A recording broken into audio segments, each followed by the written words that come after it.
Wine fundamentals. Even saying it honestly sounds boring, but if we have it kind of nailed down, it makes comparing and contrasting wines from either, side-by-side vineyards or totally different places of the world so much easier. So let's get it out of the way so that we can get to the good stuff. First things first, let's talk about how wine is made. Very simply put, we harvest those grapes from the vineyard, we crush them, and we're left with grape juice that has natural occurring sugars in them. We add some yeast, the yeast eat up those sugars, and the byproduct is alcohol, which is our wine, and CO2. In regular still wine, the CO2 drifts off into the atmosphere and we don't think much of it. For sparkling wine, we focus on trapping that CO2 to create those bubbles in our glass. But sparkling wine can be quite a complex issue, so we'll talk about that at a later date. Once the wine is made, people usually speak about 5 structural elements, those being tannin, acidity, sweetness, body, and alcohol. Once we have a sense of what those are like, it's a lot easier, again, to compare and contrast. So let's get to it.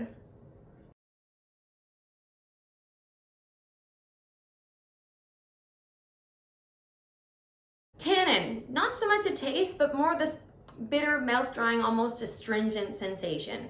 If you've ever taken a sip and you kind of feel the need to kind of lick your gums, that's tannin working. When I'm trying to wrap my brain around it, I like to think about other foods that are high in tannin. Walnut skins, dark chocolate, oversteeped black or green tea are all really good examples. What does it mean for us in the world of wine? On the level of just kind of simple enjoyment, it adds a really nice element of texture and complexity that if it was lacking, it would feel a little bit more one-dimensional. Also, if a wine is elevated in tannin, it makes a wine feel a little bit more full-bodied. Conversely, if it's lower in tannin, it's going to feel a little bit lighter. But as a kind of nice structural component, having tannin makes a wine strong enough for aging. So you'll notice a lot of wines that are able to last for years and decades, the tannins are quite strong. And it happens to be where all the health benefits of wine are kept.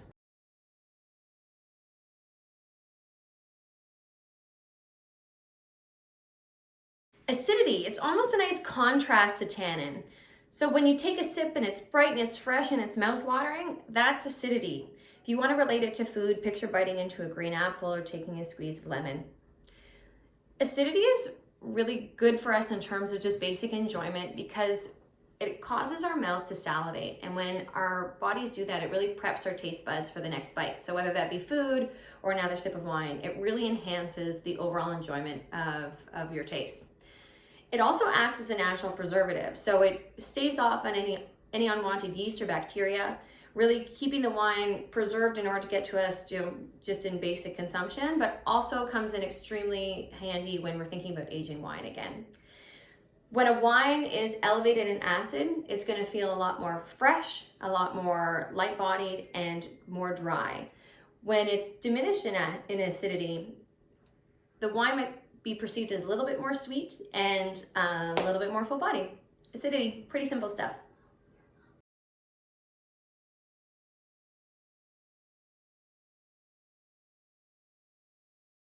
Sweetness. Wines can be either bone dry, aka not sweet at all, or cloyingly sweet, as well as anywhere in between. Sweetness seems simple enough. It's just describing where on that spectrum it falls. However, there is something that can throw us a bit for a loop. In the world of wine, there's a term that's called residual sugar, which is an actual measure of how many grams per liter of sugar are remaining after that fermentation process we were talking about earlier. Residual sugar does not necessarily correlate to how a wine is perceived in terms of its level of sweetness. And here's why. Acidity masks sweetness. So a wine could have a significant amount of sugar left over after the fermentation process, but if it has really elevated acidity, it masks it so our taste buds won't be able to pick up that perception of sweetness. The adverse is also true. So a wine can have a relatively low residual sugar, but also having low acidity means our taste buds can pick up on those trace amounts of sugar remaining.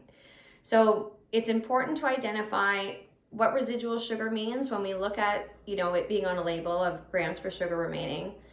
But it's also important for us to identify sweetness, especially when we're chatting with people about how a wine comes across.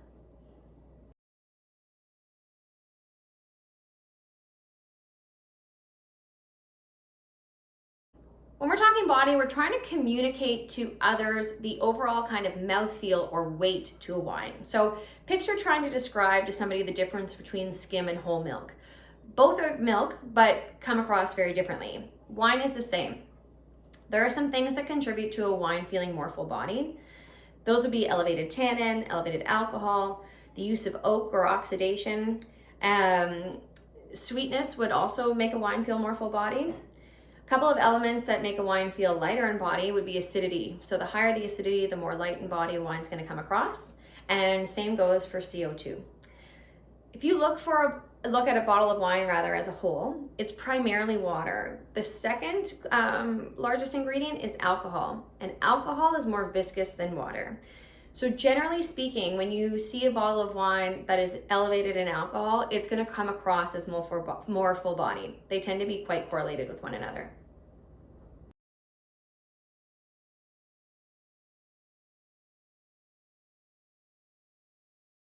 Alcohol, probably the easiest thing for us to identify because it's always right there on the label.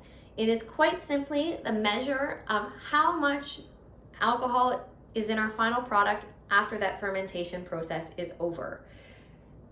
You'll start to notice that wines that come from warmer regions are higher in alcohol, and that's because their grapes are naturally able to get riper, in turn have more natural sugars, in turn have more for the yeast to feed off of and create alcohol.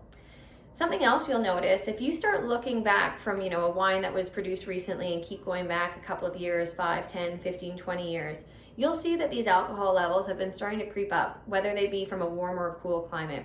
And that has to do with climate change.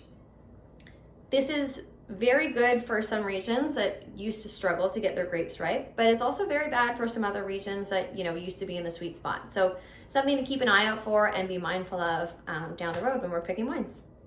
There you have it. You have all 5 structural elements done. And now we can get to the fun stuff.